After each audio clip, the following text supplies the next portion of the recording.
Hello, everybody. First off, thank you very much to the National Crime Prevention Council for inviting me to come speak today. It truly is a really great honor for me to come and share my research with such a esteemed group of individuals in the crowd today. This is actually my second time coming to Sweden to give a talk, and both times I've felt a little bit guilty for not speaking Swedish, so I apologize for making the agenda switch over to English. If I come back a third time, maybe I'll try my best to at least learn a few sentences so I could fit in at least a little bit.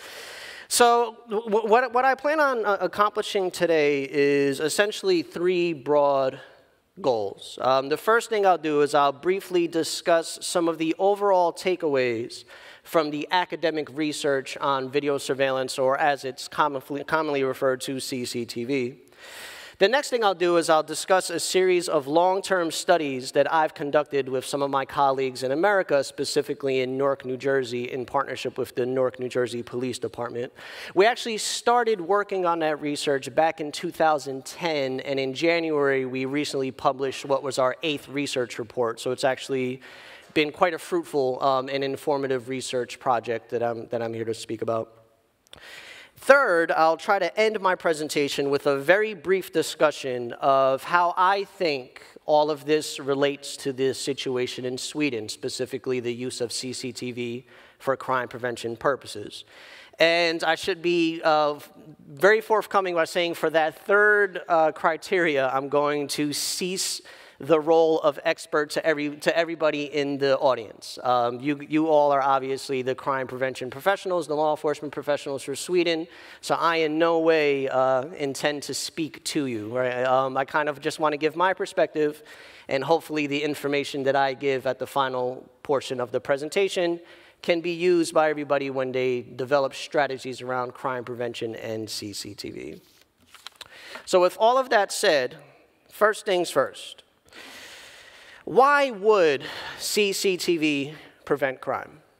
Seems like a simple question, and it is, but it's one thing that I think we far too often overlook when we do research.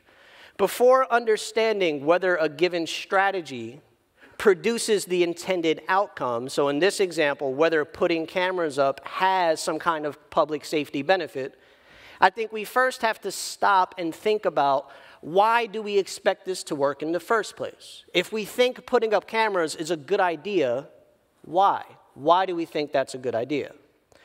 And there's been a number of theoretical perspectives, a number of theoretical reasons put forward for why CCTV would prevent crime.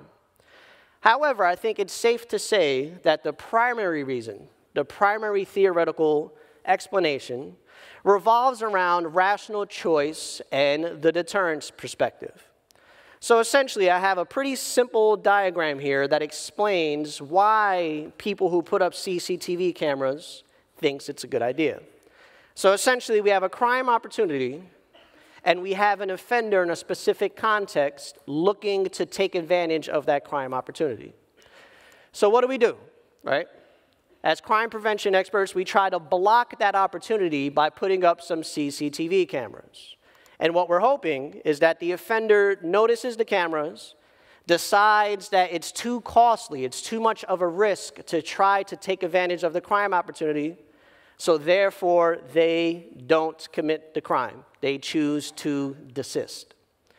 So if that's the question, or rather, if that's the theoretical underpinning of why we think cameras would work, the next important question is obviously, all right, well, does that happen? Does CCTV, in fact, work?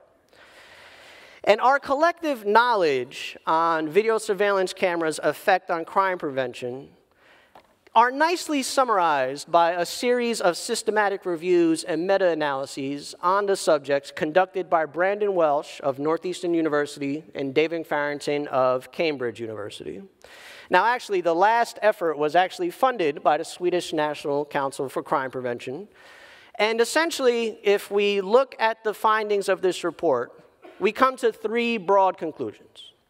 Now, Welsh and Farrington were able to identify 44 individual evaluations of CCTV that met the inclusion for criteria.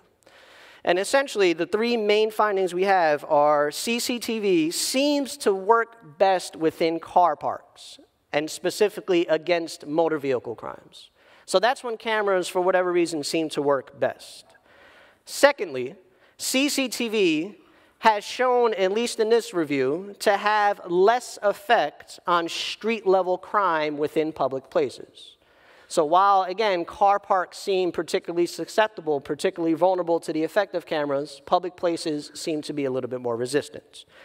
Third, CCTV seems to work best when it's deployed alongside other crime prevention interventions. And this is going to be a key theme we're going to keep returning to, because this is also something that we've emphasized in our research in the United States.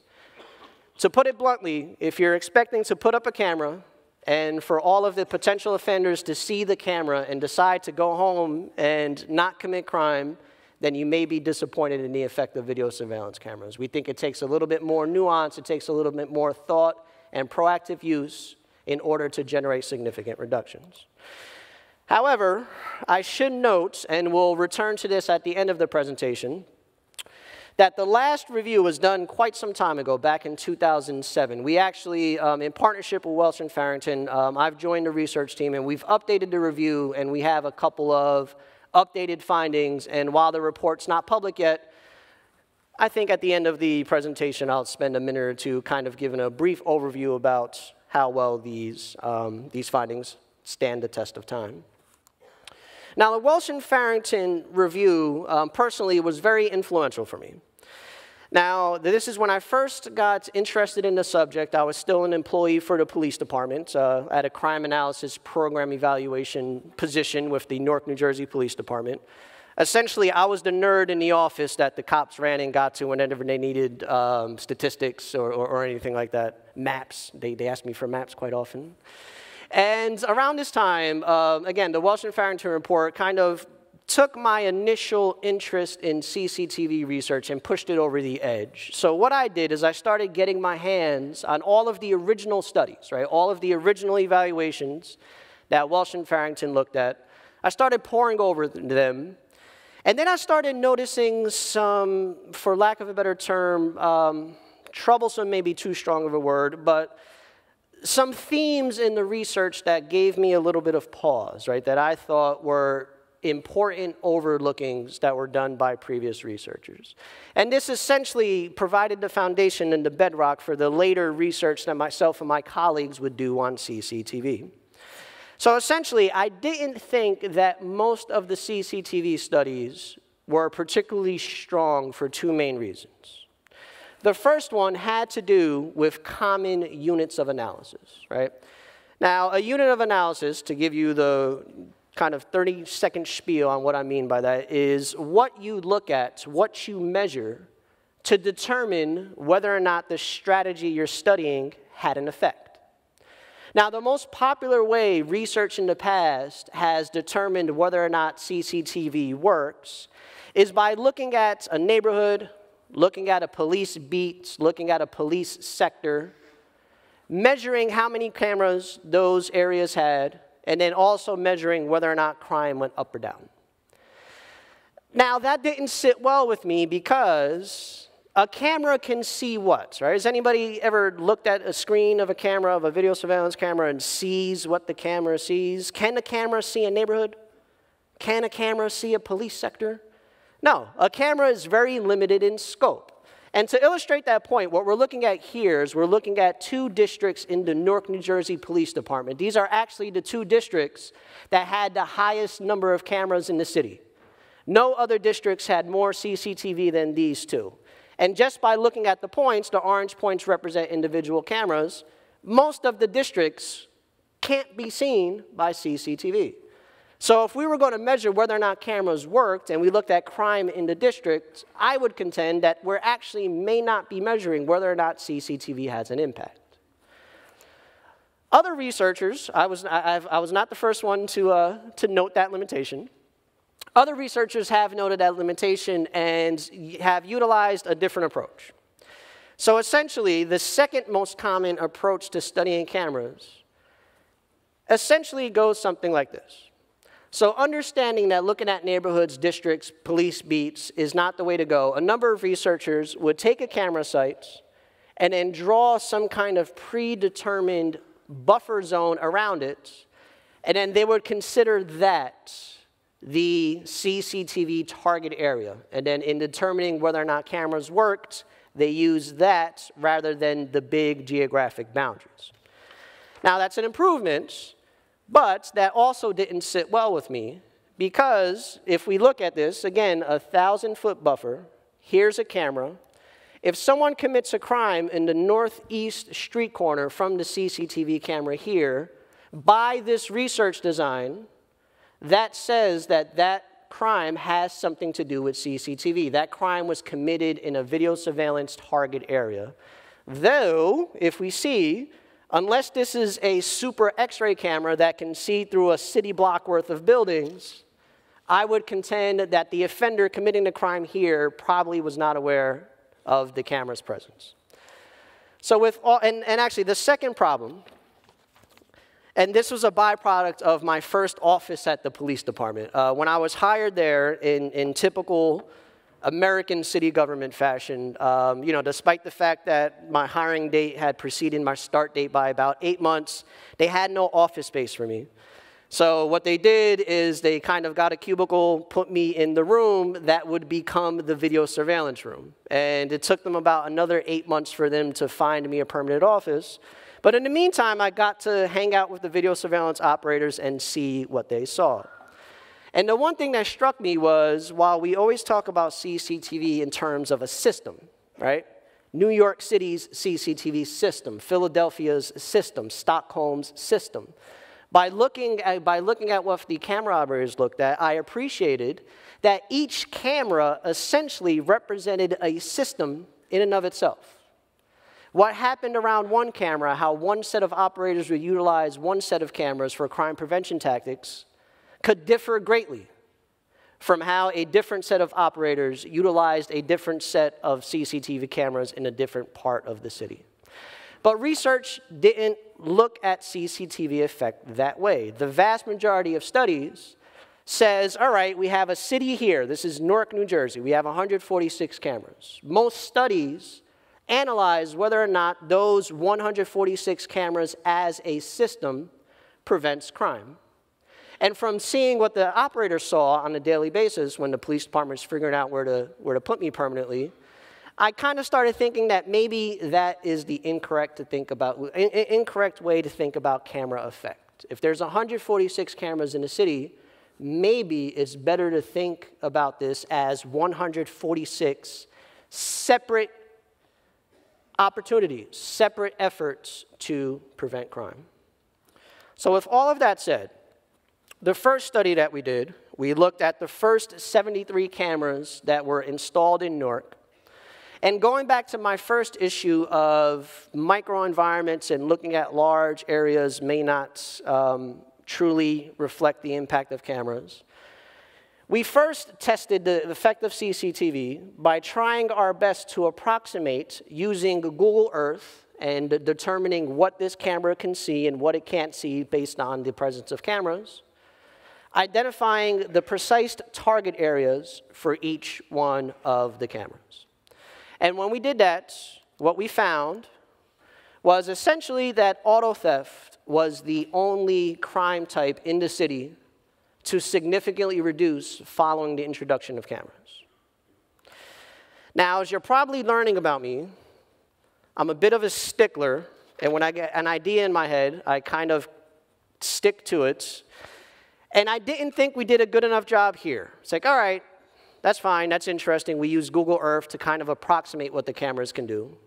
But how do we know this is exactly what the camera can see? So then what I did is I spent the summertime sitting in front of all of the cameras in the system and mapping out precisely what each one of the 146 cameras in the system was indeed able to view. Now, how about control areas? That's an excellent question. Thank you for asking it. We can't just measure whether or not crime went up or down in the surveillance areas. We have to have what researchers refer to as a counterfactual, right? If crime dropped 10%, but crime dropped 10% in the entire city, guess what? You don't have a real crime prevention. You don't have a real crime reduction, rather. So then what we did here is for each street corner in the city without a camera, we reverted back to our Google Street View analysis, and we approximated exactly if there was a camera on a street corner, what would it likely be able to see? So this is a vastly superior research design to the first study that I mentioned. We have target areas that tell us exactly what a camera can see. We have control areas that tell us not exactly what the make-believe cameras can see because there's no camera there, but to the best of our ability, we approximated what a camera would be able to see if there was a camera there. And what did we find? Same thing we found the first time, right? So we went through all of that trouble. I spent the summertime sitting in front of all of the cameras to essentially tell the same story. The CCTV system in the great city of Newark, New Jersey had a small effect, right? It wasn't a great effect either. It looked like auto theft was the only crime type that the system in Newark, New Jersey was impacting. Now, what we could have done there is we could have wrapped up and said, all right, we've studied CCTV in the system. Now let's move on to the next interesting topic, which seems to be body cameras. Everybody wants to talk about body cameras now. But we didn't, right? We stuck with it. And we had some pending questions that we wanted to answer. Now, the first question that we wanted to answer was this notion that I started with on the first slide. So we know overall, the system in Newark seems to have an impact on auto theft, but nothing else. But how about the individual cameras? Remember, I started off by saying that. We know something about the system, but are there individual cameras where we seem to be seeing evidence of greater effect? And the answer to that is actually yes. So what we're looking at here is we're looking at the 6 different crime types that we included in our study. And we identified that while overall the system did not have effects on overall crime totals, 55 individual cameras actually did, right? So that's a little bit less than half. A little bit less than half of the cameras in the system, we actually did see evidence of a significant crime reduction. And if you look on down the list to all of the crime categories that we included in our study, you start to see that, yeah, the question or the issue is a little bit more complicated than the overall analysis suggests. At the same time, right, so that's, I guess, the good news. The bad news is at the same time, all of these numbers represent less than half of the cameras in the system. So we have evidence of effect that certain cameras are giving the police department what they paid for, but it's far from all of them. So the next obvious question was, all right, what is it about those good cameras that make them good? And more importantly, if we could identify why the cameras that are generating crime reductions are generating crime reductions, is there a way for us to redesign the policy so that all of the cameras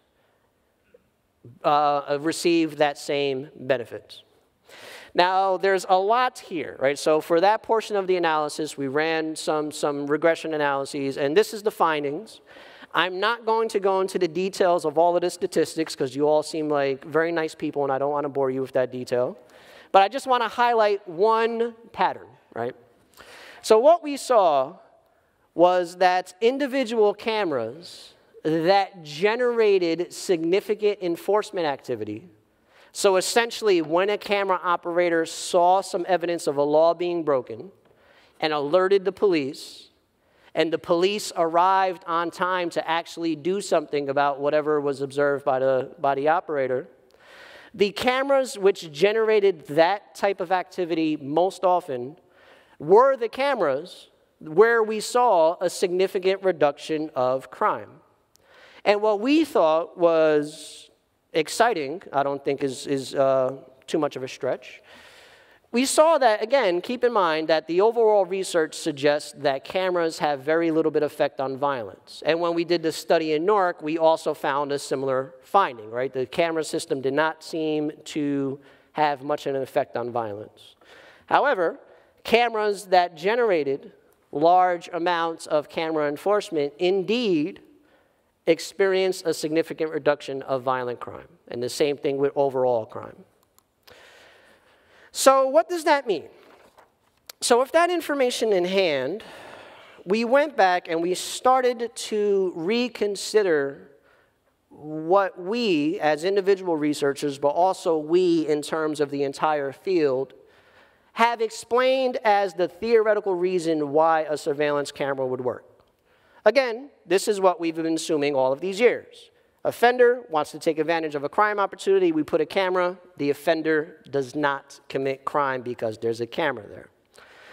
However, we started to question this based on our research. And to be perfectly honest, I also started to question it based on some of the stuff that I witnessed when I was sitting in my cubicle waiting for my permanent office to be created. So what we have here is we have an individual on the street corner of Broad and Market, downtown Newark, New Jersey, takes a handful of money from this woman standing against the wall, walks the money over to his friend over here in the burgundy hat, who reaches into his back pocket and pulls out what appears to be a plastic bag filled with a white substance, probably sugar for his fika activities later.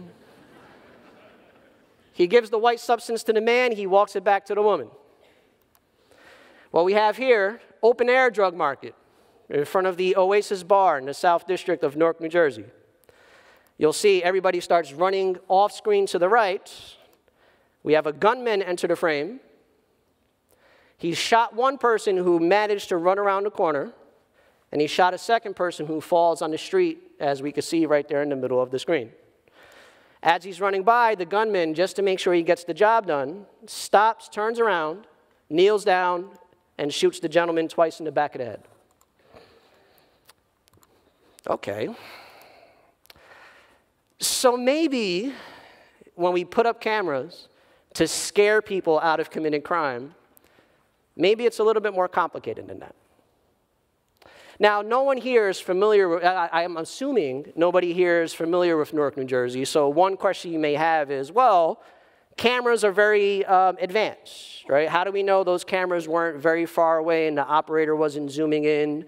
Essentially, how do we know that the offenders know the camera was there? It's an excellent question. I'm glad you asked it. And the answer to this one is just trust me, right? In both of those instances, the camera is as close as the screen suggests. The one daytime drug sale, the camera is closer to the offenders than the screen is to me right now. The other one, where the person committed a double murder, that camera is literally right across the street, right? So while we can't say definitively that the offenders knew the cameras were there because we never asked them, I think it's safe to assume that the offenders knew the cameras were there. So if this is not explaining the whole situation, which I keep contending, how can we build upon this theoretical framework to better understand why CCTV would work? So this is the first part we assume, all right? Every now and then, someone is going to see a camera and decide not to commit crime, right? So in that instance, the camera worked. However, as we just saw, we're also going to see instances where the offender doesn't care that the camera is there and commits a crime anyway. So if that's the case, what's the potential outcome? Now, on the most basic level, whenever someone commits a crime, we either catch them or we don't. So essentially, what we think the research suggests and what we thought our observations in Newark suggested was that when someone commits a crime in front of a camera and is not apprehended, when they get away with it, they're more likely next time they see a camera to not care about the camera and commit a crime again. But if that's the case, if that was our proposition, then we also had to admit that when we do catch people, when someone sees a camera, commits a crime anyway, and is caught, those people, next time they see a crime opportunity and notice a camera, perhaps they will be more likely to decide that it's not worth the risk. So, an obvious question that I get a lot from people both in and out of law enforcement when I talk about this body of research and I kind of say that as my big takeaway from the early studies we did, a question I get is, well, but why would anybody get away with committing a crime in front of a camera? You have cameras, you're watching them, right? That's the whole point of putting up cameras, so you could see people be criminal. How can anyone get away with it? And the answer to that is essentially the way that we, at least in the United States, the way that we typically deploy camera systems actually doesn't support the detection and apprehension of criminals as much as we would like to think. So what we have here is this is a very simple representation of the camera system in Newark, New Jersey. So we started off when I worked there, the first batch of cameras we put in was about 32, and we had 2 camera operators dedicated to watching the cameras. Slowly but surely, the system expanded. Every 8 to 10 months, they put in more cameras, until eventually there were 146 cameras in the city. Now, if we had 2 officers watching 32 cameras, does anybody want to take a wild guess of how many officers we had watching 146? All right, so the biggest number I see out there is 3. 3 is 1 too many. 2. So we expanded cameras, but we kept the human personnel responsible for leveraging the cameras for crime prevention identical. So what does that mean? By definition, 2 people cannot watch 146 cameras at the same time. So by definition, that means that the majority of crime that's being committed around cameras is not being viewed by a human operator. So this whole notion of we put up cameras, we could see people commit crime and they won't commit crime, off the bat is not true, because we overextended our human capital. The second issue has to do with how 911 systems are commonly policed. Now, the public tends to think that all police departments everywhere have officers just sitting in a garage with the patrol car revved up, and the second you call in with your complaint, they're off to take care of the situation, right? That obviously doesn't happen in the United States. It doesn't happen over here, I bet, either, right? We have to respond to incidents based upon their level of severity, based upon their priority. The double homicide that I showed you before, that has to get responded to first before someone calls to report that they lost their wallet. Just how things work. So how does this negatively impede on the surveillance system? Now, I want to emphasize that police response is based on the call priority, not importance. I don't want to suggest that something, just because it has a lower priority number, is not as important. So what did the camera operators see? Based on the nature of where the cameras were placed in the city, when I worked there, we emphasized places like open-air drug markets to receive video surveillance cameras. A lot of the incidents that the operators would witness were things like hand-to-hand drug transactions, things like arguments over drugs that would escalate into fistfights, all of those things.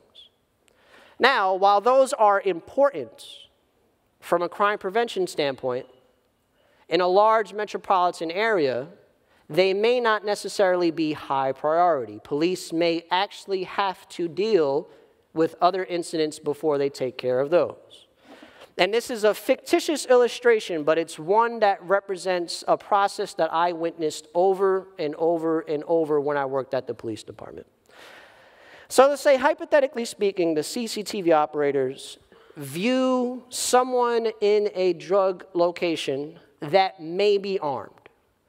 The operator doesn't actually see a weapon. The operator doesn't see a gun. But for whatever reason, they have reason to believe that the person may indeed be carrying a weapon. Perhaps there's a bulge on a jacket. Perhaps the person keeps motioning to his waistband. Whatever the reason. Don't see the weapon, but there's legal grounds to believe that the person is armed. In Newark, that is a priority 5 incident, right? So let's say they put that in. Now, at the same time, in the city, which often happened, let's say we had 2 600 calls. By default, police have to address those 600 calls before the 500 call because they're a higher priority. In this example, a 603 is a call for wires down, right? So essentially we have a storm, there's an electrical live wire in the middle of the street. 600 is flooded streets. I was working on this around the time of Hurricane Sandy. So 600 is flooded streets. Now both of those are emergencies. The police need to go secure the area so no one gets electrocuted. The police have to go and make sure no one tries to drive through a flooded street and gets stuck. So it makes sense to a certain extent that those incidents have to be addressed before the police can go and determine if someone's carrying a firearm. I get that. However, I would also contend from a crime prevention standpoint, only the incidents where someone might be carrying a gun has the possibility, has the potential to turn into a gun homicide. So the fact that incidents like this would be spotted and reported by operators and would sit idle for 20 minutes, 30 minutes before the police had time to go address it, didn't sit well with me, right? It didn't sit well with myself and my research colleagues. So what do? After complaining about it, which is what academics, that's what we always do by default. So after complaining about it for a while, we were able to secure some funding from the National Institute of Justice to test out what we thought may be a viable solution. So essentially what this solution was, is we did two things which on paper does not seem terribly innovative, I'll admit to that, but that we contended would fundamentally change the nature of how surveillance cameras were used in the city, and we thought would subsequently lead to greater crime prevention successes than we've seen previously. So essentially what we did is we added one CCTV operator for an entire summertime, and we identified 32 cameras in high crime areas that the operator was exclusively tasked with monitoring. That person did nothing else but watch those 32 cameras. The person actually couldn't do anything else because we set it up where we password protected the system where that person's password in the surveillance system only pulled up those 32 cameras. Secondly, and probably more innovatively, this camera operator was dedicated to patrol cars, 2 extra cars that were put in the street every day during the summertime that only responded to incidents of concern observed by the CCTV operator. They didn't answer 911 calls. They were instructed not to take any proactive enforcement unless they saw an emergency, right? If they're driving down the street and there's a guy waving a shotgun on the corner, all right, the hell with the experiment in that example, go get the guy with the shotgun. But other than that, these 2 people only responded to incidents they were notified to by the experimental operator. So how did this work? Right? What we found is this worked pretty well.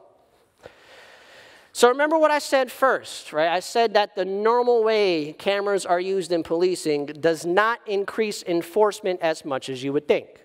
And you see here that during the period where we did the experiment, on average, about 6 enforcement actions were generated by the system. That, you see, for the year prior is much higher. We had one 4-week period where nothing happened. So much higher than anything we saw in the year prior or also the 8 months after. Also, not to dive too much into the statistics, but we also saw that that led to essentially a much larger reduction of crime than we were able to achieve with just standalone cameras. So essentially, depending on how you slice the statistics and depending on how you looked at the numbers, we say that between 47 and 58 violent crimes were prevented during the summertime period, which again, is a pretty short time frame. During a single summer, between 47 and 58 crimes were prevented by this operation. And looking at incidents of social disorder, drinking in public, drug use in public, prostitution, minor arguments that turn into scuffles. Upwards of 189 of those types of incidents were reduced as a part of the experiment as well. So again, by reconfiguring it to take advantage of what we thought were the true capabilities of the cameras, we were able to increase the crime prevention value of cameras. So as I head into the stretch run here, so what does all this mean for Sweden, in my opinion, right? I'm here in Sweden speaking to everyone. So kind of what does all of this mean? Now, I think it's good to first acknowledge that I understand that the laws governing video surveillance in Sweden are much different than what I'm used to in the United States. Right? Essentially, we have very little restrictions. Right? If a city wants to put up 146 cameras, as we did in New Jersey, there's really nothing stopping them outside of electricity. As long as they can run electricity to each one of those 146 poles, they're good to go. So I thought it would be interesting to first kind of understand what the public sentiment is around cameras, because again, that's not an issue that we have in the United States. I think probably as a byproduct of the fact that it's so easy for governments to put up surveillance cameras, we don't have a lot of pushback from citizens, right? I mean, citizens don't vocally oppose cameras, at least not as much as you may be thinking. So, my colleague, Marcus Lithinian from Lund University, just yesterday actually, sent me results of a national survey that he did of residents in Sweden.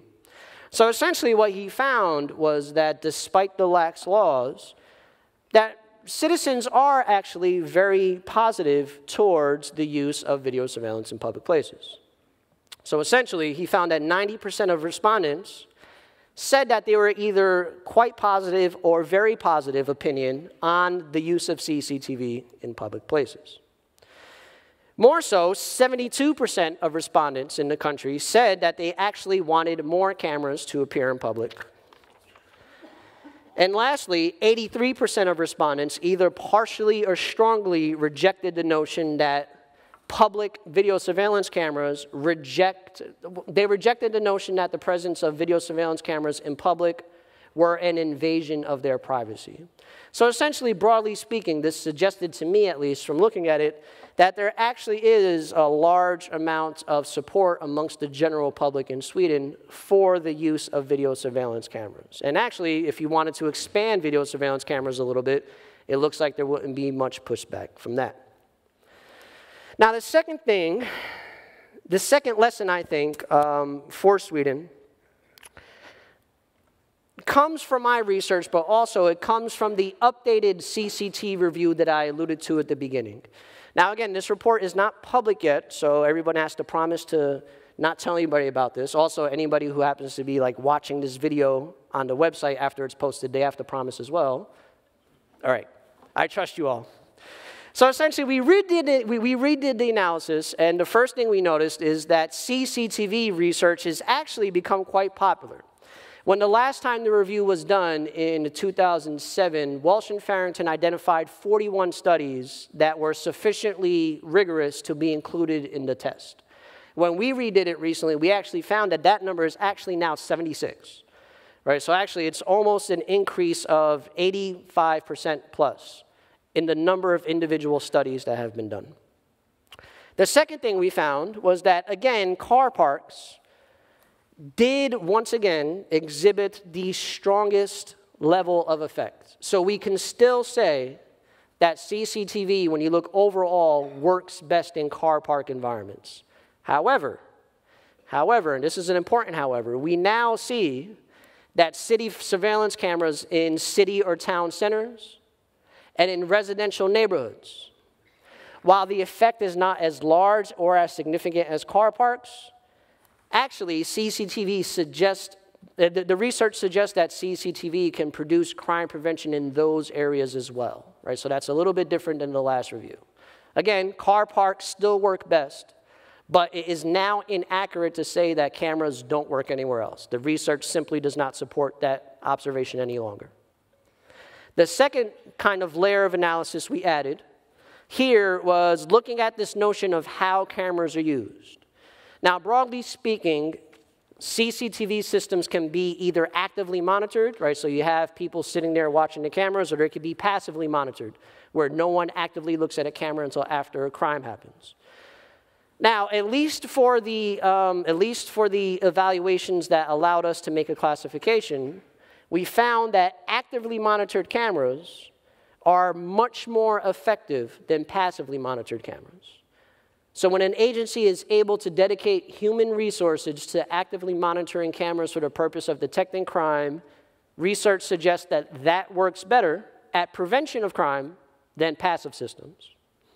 Secondly, this notion of complementary interventions, right? I said earlier that if we put up cameras and we hope that someone's going to see a camera and decide not to commit crime, that may not be the most efficient use of resources. And the updated review provides some empirical support for that observation. So essentially, we found that CCTV systems that deployed cameras and at least 2 other interventions, so for example, cameras along with security guards and improved lighting, or cameras along with improved lighting and electronic swipe cards to get in and out of a building. Those were the type of interventions that worked best. So again, schemes that put up cameras with at least 2 other interventions had the largest effect. And lastly, and I'll end on this slide, we also took a harder look at where cameras were installed in terms of country.